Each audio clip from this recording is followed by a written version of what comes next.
What secrets do the objects our grandparents leave behind truly hold? What silent stories are hidden away in our attics, inside old trunks covered in a century of dust? Most of us pass through life never knowing. I was one of them, until now. Today, I'm not bringing you a story I read in a book.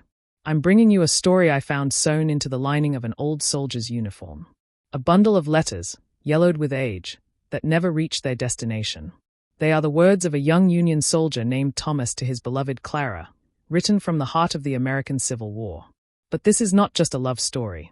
It is the chronicle of a terrible secret a man was forced to keep, a confession that could have destroyed everything, and a final promise of love that, for nearly a century, the world believed was never kept. Join me on this journey as we open these letters together for the first time. We will decipher, word by word, the hope, the fear, and the tragedy of two souls torn apart by history. I guarantee that the end of this story is more unexpected and moving than you could possibly imagine.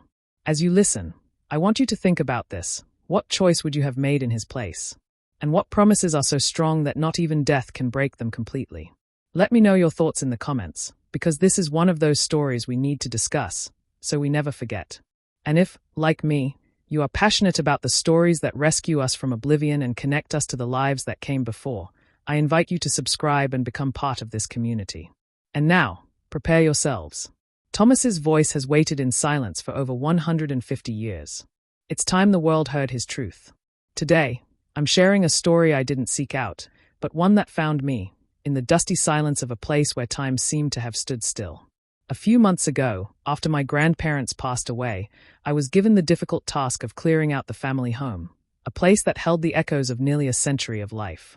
The attic, as always, was the final frontier, a maze of furniture draped in white sheets like ghosts and cardboard boxes that sighed when moved. It was a summer afternoon. The heat was suffocating, and the air was thick with the scent of old wood and mothballs. As I was moving an old travel trunk, my hands brushed against something different, a military uniform, folded with an almost ceremonial care. It was a Union Army jacket of coarse, dark blue wool, faded by time.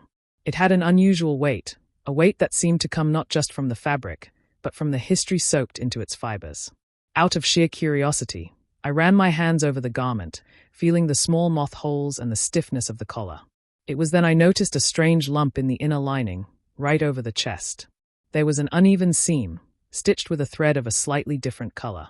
With my heart beating a little faster, I found a small pair of scissors in a nearby sewing box and, with great care, undid the stitches. Inside, there was no patch, but a small package wrapped in yellowed tissue paper. As I unwrapped it, I discovered a bundle of letters, tied with a satin ribbon that must have once been blue, but was now a pale, ghostly gray. The paper of the letters was fragile, brittle to the touch.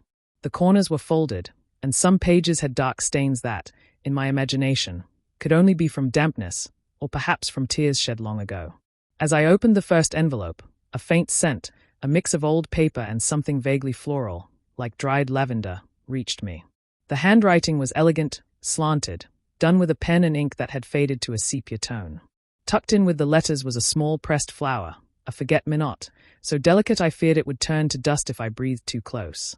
My first impression was a mix of awe and a strange sense of trespassing on a sacred intimacy. Who was the soldier who wore this uniform?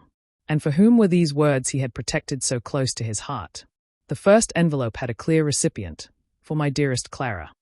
And the signature, at the end of the first letter, revealed the sender's name. Forever yours, Thomas. In that moment, I knew I held much more than old letters. I held the fragments of a life, the echo of a love, and, as I would soon discover, the weight of a broken promise.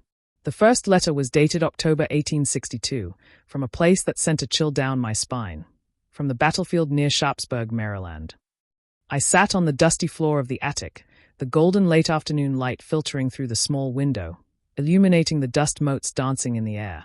With reverent care, I unfolded the first letter. The paper crackled softly, as if sighing as it was freed from its long confinement. The voice of Thomas, silenced for over a century and a half, began to speak to me from the page. October 20th, 1862, near Sharpsburg, Maryland. My dearest Clara, I write this by the light of a flickering campfire that threatens to leave me in darkness, but I could not let another night pass without sending my thoughts to you. The cold here seeps into your very bones, a damp chill unlike anything from our autumn mornings back in Ohio. Sometimes, when I close my eyes, I can almost smell the apples from our orchard and feel the warmth of your hand in mine. That memory, Clara, is my only real coat against the wind. Do not worry for me. The days here are long and monotonous, but the spirit among the men is good. We sing at night to chase away the fear, and we speak of our homes, of the wives and sweethearts waiting for us. Whenever I speak of you, of the way your eyes laugh before your mouth does, and the way you care for the apple sapling we planted together, I feel I bring you a little closer. Has it grown much since the spring? Promise me you'll tell me of its progress. As I read these first lines, I noticed how Thomas's handwriting was firm and clear, filled with a palpable longing. It was clear he was trying to shield Clara from the grim reality of his surroundings. He didn't mention the sounds of artillery from the recent, horrific Battle of Antietam. He didn't speak of the mud, the shortages, or the danger. He only spoke of his love, an anchor in the storm of the American Civil War. He was a young man, probably not much older than I am, driven by an idealism the war had not yet eroded. His greatest wish was evident: to survive and return to the simple, happy life he had left behind, to return to Clara. The letter continued with questions about the town, about mutual friends, about her family. He was building a bridge of normalcy over an abyss of chaos. But it was the final sentence that left me pondering, a shadow that fell over his words of hope. I pray each night that this madness ends soon and I can return home, to the life that awaits us. I have made you a promise, my love, a promise to come home. And I will keep it, no matter the cost. That last phrase, no matter the cost, had an ominous weight. At that moment, I didn't fully understand it, but I felt a chill. It was the seed of his story's central conflict. What price would Thomas have to pay to keep his promise? As I checked the bundle of letters, I noticed the next one wasn't dated until December, nearly 2 months later. 2 months of silence. 2 months in which, as I would discover, a dark and terrible secret was beginning to form. The 2 months of silence between the first and second letter felt heavy in the attic air. I tried to imagine Clara in her small Ohio town, waiting. Each day must have been an eternity, filled with the anguish of uncertainty. News from the war would arrive fragmented, distorted by rumors and official reports. Every neighbor who lost a son, brother, or husband at the front would be a terrifying reminder of her own fear. The absence of letters from Thomas wouldn't just be silence, it would be a deafening void, a space open for the worst thoughts to nest. I held the second letter, dated mid-December 1862, and felt the fragility not just of the paper, but of the hope it contained. The handwriting, though still his, had changed. It had lost some of its fluid grace. The strokes were more angular, more hurried, as if written with a hand stiffened by cold or tension. December 18th, 1862, camp near Fredericksburg, Virginia. My dearest Clara, forgive my long silence. The weeks here devour one another, and sometimes I lose track of time, or perhaps track of everything that isn't this ceaseless cold and the smell of wet earth. I received your letter and the pressed leaf. I keep it with me, tucked inside a small book I carry in my breast pocket. Sometimes I take it out, and its delicate form reminds me that somewhere in the world, beautiful and unbroken things still exist. Thank you. You have no idea how much it meant to me. In this, Thomas's voice was already different. The optimism of the first letter had been replaced by a profound melancholy. He no longer spoke of the nightly songs or the camaraderie with the same spirit. He was writing from near Fredericksburg, the site of a brutal and disastrous Union defeat. It was a hell of mud and slaughter, and he had been in the middle of it. As I read, I noted the word cold appeared repeatedly, but I felt he wasn't just referring to the temperature. It was an existential cold, the chill of loss. We lost Samuel last week. Do you remember him? The baker's son, who always cheated at checkers.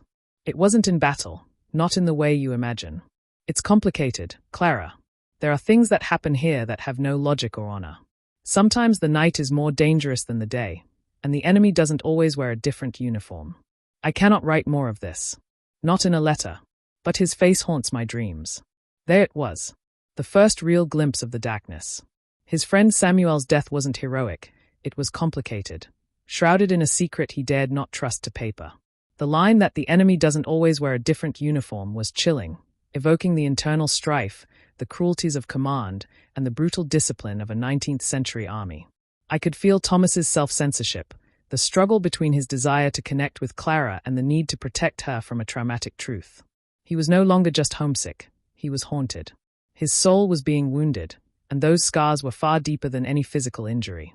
The letter ended abruptly, as if he no longer had the strength to continue. I must close.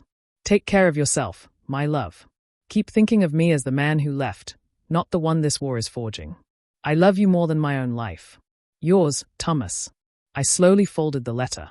Thomas's final plea, that she remember the man he was, not what he was becoming, was heartbreaking. The war wasn't just taking his friends' lives, it was stealing his own identity. The promise to come home was no longer just a matter of physical survival, but of whether anything of his former self would survive to make the journey back. Night had fallen outside, and the attic was now steeped in a thick gloom.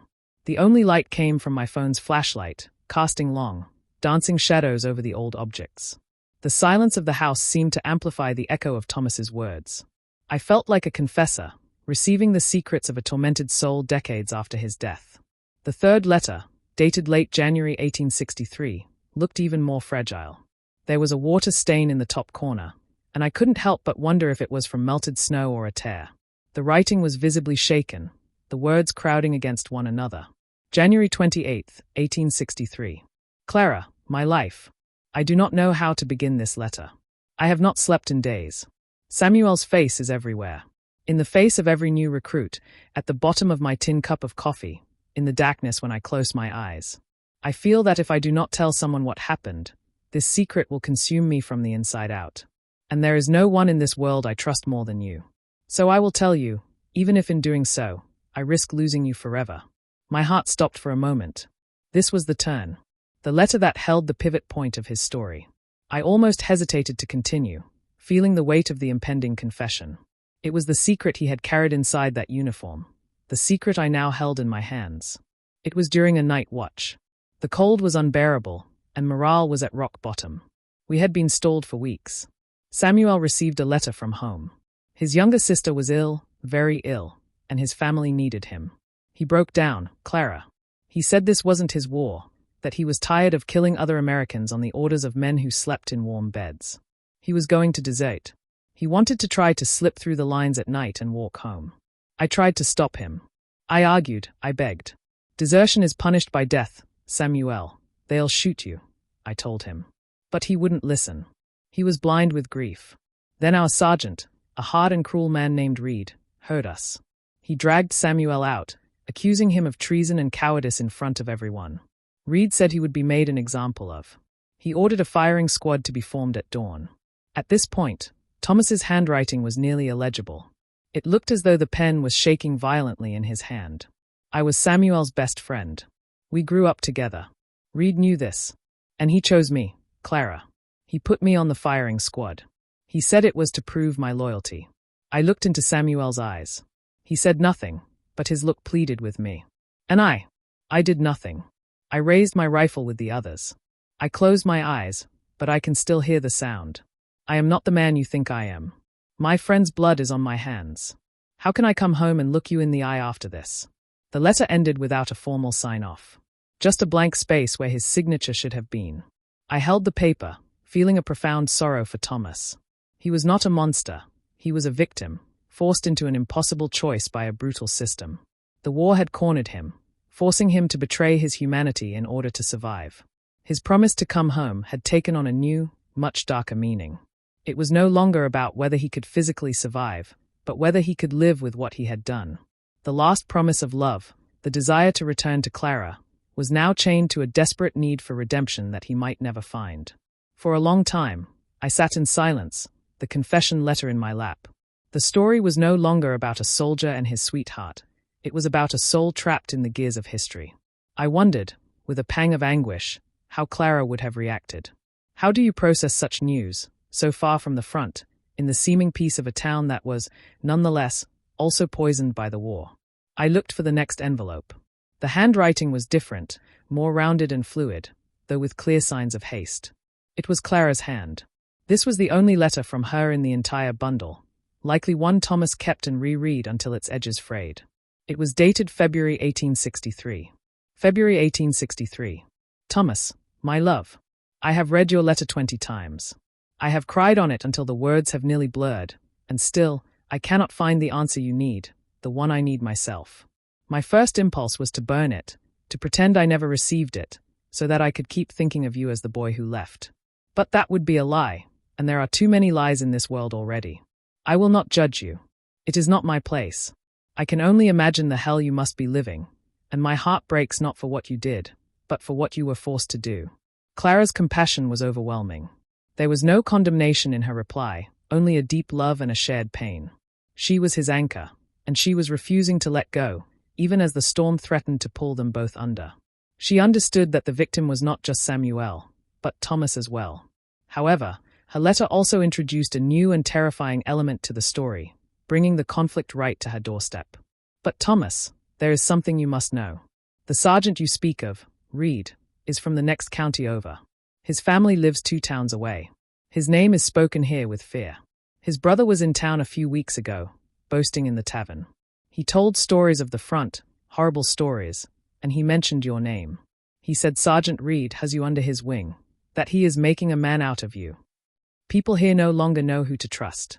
Old friendships have broken, families are divided. They look at me differently, Thomas. Samuel's sister passed me on the street the other day and crossed to the other side. The fear I feel is no longer just for you. It is for what we will find if you return. What town will this be? Who will we be? This revelation sent a chill through me. The conflict was no longer hundreds of miles away. It had a name and a face in Clara's community. Reed wasn't just a cruel superior. He was a direct threat to their future, to his reputation, and perhaps even to her safety. Thomas wasn't just fighting an enemy army. He was fighting the ghost of a crime that could destroy his life even if he managed to survive. The war had infiltrated every corner of their lives. Clara's fear was not of a husband changed by war, but of a world that might never forgive them. Her letter ended with a desperate plea, one that would change the course of everything. You cannot stay there. That place is killing your soul. You must get out, Thomas. Any way you can. Forget honor, forget victory. Just come home. I will be waiting for you, no matter how or when. Find me. Forever yours, Clara. Clara's letter was a catalyst. It was permission for Thomas to abandon the fight, not as a coward, but as a survivor. It was a call to choose life and love over loyalty to a cause that had shattered him. The next few letters from Thomas, the last in the bundle, were different. They were short, feverish, written on scraps of paper of varying sizes. The language of love and nostalgia had vanished, replaced by the urgency of a plan. The second-to-last letter was dated March 1863. Clara, your letter is my salvation. You are right. I will flee. There is a surgeon here, a good man with the sanitary commission. He will help me. We will leave with an ambulance wagon evacuating the wounded north. It is risky, but it is the only chance. I will not write again until I am safe. Wait for me. The promise still stands. I will come back to you. And then, the last letter. It was barely a note, scribbled in pencil on the back of a label from a can of hardtack. The writing was nearly indecipherable, a testament to the danger and haste of the moment. It had no date, only a time. My love. Tonight, at midnight, by the old oak behind the field hospital. If I do not make it, do not wait for me any longer. If I do, I will burn this note and find you on the other side of the mountains. I love you. Always. That was the last piece of the puzzle written by them. A final promise suspended in time. The image was so vivid I could almost see it, a terrified, hopeful man, running under the cover of the Virginia night toward an uncertain freedom. But I knew the end of the story. Or at least, part of it. I had the uniform in which he had kept these letters. He had not burned the note. He had never made it to the other side of the mountains. With a heavy heart, I reached into the outer pocket of the military jacket. My fingers found one last folded paper. It was not a personal letter. It was an official telegram from the War Department, dated April 1863. The text was brief, impersonal, and brutal. We regret to inform you that Private Thomas Kelly was killed in action on March 29, 1863. He died a hero for the Union. The lie was so profound it was almost suffocating. He had not died a hero. He had likely died a traitor, shot in the back while running for his freedom, perhaps on the orders of Sergeant Reed himself. His last promise of love, the one that had driven him through hell, was never kept. But then, a final question emerged in my mind, the missing piece. If Thomas died, how did these letters and his uniform get to my family's attic? Clara never received them. Who brought them back? The official telegram felt cold and heavy in my hand, an institutional lie that contrasted painfully with the warmth and desperation of Thomas's letters. His story seemed to have ended on a tragic, definitive note. Yet, the biggest question still hung in the stale air of the attic. If Thomas died and these letters never reached Clara, how on earth did they end up here? It made no sense. Unless there was a missing piece. Driven by an impulse, I went back to the trunk. Next to the jacket lay the folded uniform trousers. I picked them up, they were of the same coarse wool. As I checked them, I felt a small lump sewn into the hem of one of the legs, an almost invisible repair.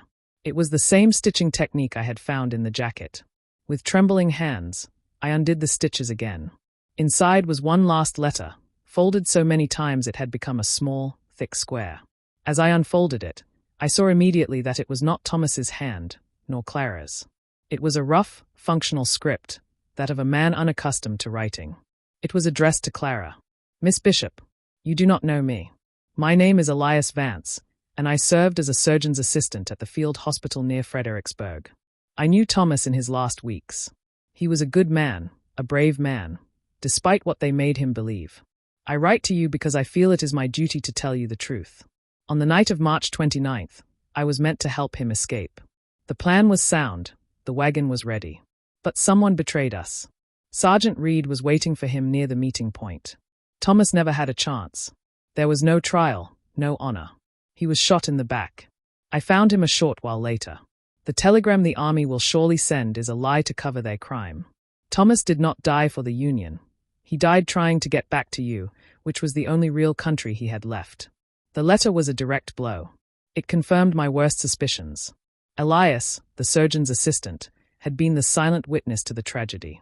His testimony was the piece that redeemed Thomas's memory, transforming his death from an act of treason to an act of desperate love. Before he died, he had told me about you and these letters. He said he carried them sewn over his heart. When I found him, I knew I could not let his story be lost. I took the bundle of letters from his jacket before the officers arrived. My intention was to find you and deliver them myself, so you would know the man you loved was no coward. But the war intensified, the fronts moved, and I was transferred. I kept his letters and his uniform like a treasure, a promise to a dead friend. The letter ended with a note of hopelessness and an unbreakable commitment. Now the war is ending, and not in the way we hoped. I do not know if I will ever be able to return to Ohio. But wherever I go, I will carry Thomas's story with me. It is the least I can do. I hope that one day, somehow, these words reach you and bring you, if not comfort, at least the truth. With my deepest respects, Elias Vance. There it was. The story of how the letters survived. A good man, a stranger, had become the custodian of their love. But the final question, the most personal one, remained. Who was Elias Vance, and what was his connection to my family? The name Elias Vance echoed in my head. It didn't feel familiar, but it sparked a strange vibration, like a plucked string of memory. I put the letters aside and turned to another box in the same trunk, one filled with black and white photographs and old documents. My great-grandfather's birth certificate, his discharge papers, wedding photos. I began sifting through the photographs one by one. They were portraits of young faces, hardened by time and hardship, posing with a solemnity that seems strange to us today. And then, I found it. It was a small photograph, a tintype with worn edges. Two young men, gaunt but with a spark of defiance in their eyes, dressed in worn civilian clothes. Behind them were the barracks of what looked like a hospital or a veteran's home. I turned the photo over. On the back, in my great-grandfather's handwriting, was an inscription, Arthur and Elias. National Military Home, Dayton, 1870. The breath caught in my throat. My great-grandfather was Arthur, and his friend was Elias. Elias Vance. It all clicked into place with a devastating clarity. My great-grandfather, a veteran himself, had ended up at a home for disabled soldiers after the war. There, among thousands of other broken men, he met a former surgeon's assistant who carried a story that was not his own. Elias, perhaps knowing he would never be able to travel to find Clara, entrusted his burden to his new friend, Arthur. He gave him the uniform and the letters, told him the tragic story of Thomas and Samuel, and made him promise that, if he ever had the chance, he would find Clara and give her the truth. My great-grandfather kept that secret for his entire life. Perhaps he tried to find her and failed. Perhaps the trauma of the war and the difficulty of starting a new life were too much. Or perhaps He simply thought that reopening that wound would only bring more pain. So he chose silence. He hid the uniform and the letters in the attic, a time capsule of a love, a crime, and a broken promise. A secret that he, in turn, could not bring himself to fulfill. Now, over 150 years later, I, his great-grandson, had found the package. Without knowing it, I had become the final link in the chain. Elias had made a promise to Thomas. My great-grandfather had made a promise to Elias. And now, the duty fell to me. I have come down from the attic. The sun has set, and the house is settled into the quiet darkness of evening, a darkness very different from the one that inhabited Thomas's letters. I have placed the small bundle of correspondence on the kitchen table, next to the official telegram and the final note from the surgeon's assistant, Elias. They are no longer just old papers found in the lining of a jacket. They are the testament of entire lives, a microcosm of love, horror, and an unyielding loyalty that transcended death and time. The story I sought to unravel has reached its end, but now I feel the weight of a new responsibility. I am not just the discoverer of this secret, I have become its final guardian. I think of each of the souls who touched these letters. I think of Thomas, not as the idealistic soldier of the first letter nor the tormented man of the last, but as the sum of both, a good man forced to commit a terrible act, who in the end chose love over war, paying the ultimate price for it. His story does not deserve to end in the lie of an anonymous telegram. I think of Clara, whose love was the only light in Thomas's darkness.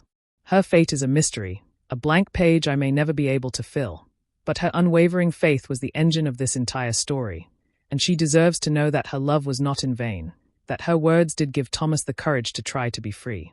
I think of Elias Vance, the silent hero, a stranger who, in the midst of chaos and death, recognized the value of a love story and committed himself to protecting it. His act of humanity, safeguarding these letters through years of his own hardship, is proof that even in the darkest of times, goodness persists.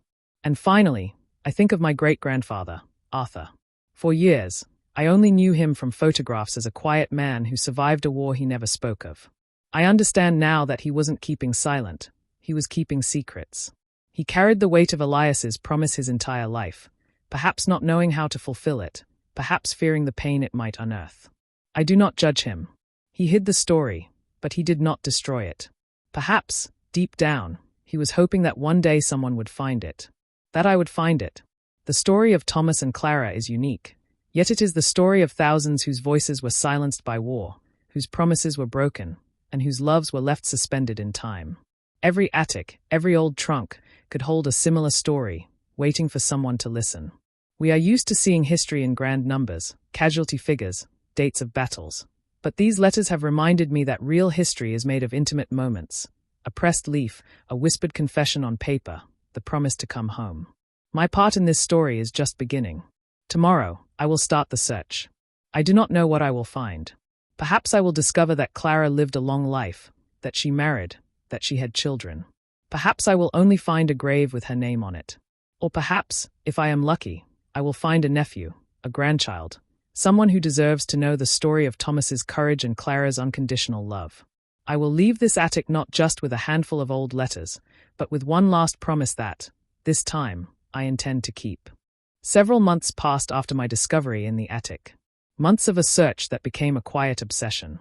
I tracked parish registers, old census records, and military archives, often hitting dead ends. Clara's family name was common in the region, and the passage of time had erased many tracks. There were moments I thought the story would end with me, that the promise would remain a mere intention.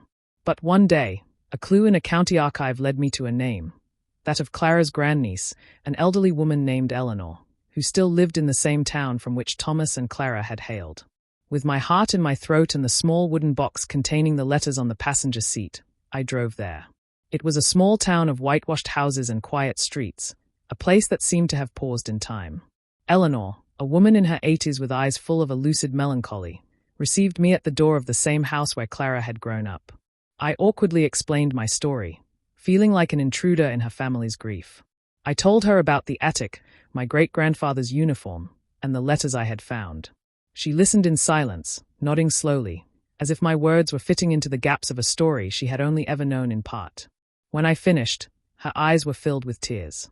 "So that's what happened," she whispered. "Aunt Clara, she waited. She always waited. Eleanor told me the story from the other side. Clara received the official telegram announcing Thomas's heroic death. She mourned him, but a part of her never quite believed the official version. She became the town spinster, a kind but perpetually sad woman who never married and devoted her life to caring for her parents and, above all, her garden. People said the war stole her joy, Eleanor said, but it was more than that. It was as if she was waiting for a sign, an explanation that never came. Clara had passed away more than 20 years ago, in that very house. She never knew the truth about Sergeant Reed's betrayal, about Thomas's escape attempt, or about his real death, which was not for his country, but for her. With trembling hands, I gave her the box. "I believe this belongs to your family," I said. Eleanor opened it. She took out Thomas's last note, the one on the back of the hardtack label. She read it, and a choked sob escaped her lips. Then, with infinite delicacy, she picked up the small pressed leaf. "It all makes sense now," she said, her voice breaking. She asked me to join her in the back garden. It was a beautiful space, filled with carefully tended flowers.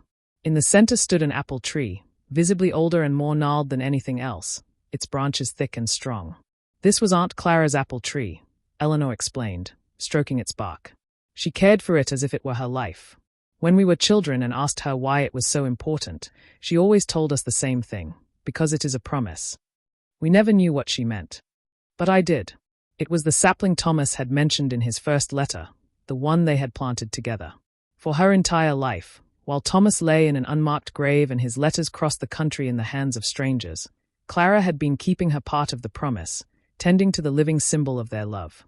I said goodbye to Eleanor soon after. I left the letters there, where they had always belonged. As I drove away from the town, I no longer felt the weight of the story on my shoulders. The promise, passed from a dying soldier to a surgeon's assistant, from a veteran to his great-grandson, had finally been fulfilled. The circle had closed. The story of Thomas and Clara had come home, to a garden where a tree, planted with love over a century and a half ago, still bore fruit. And so, in a garden watched over by an old apple tree, Thomas's promise finally found its peace.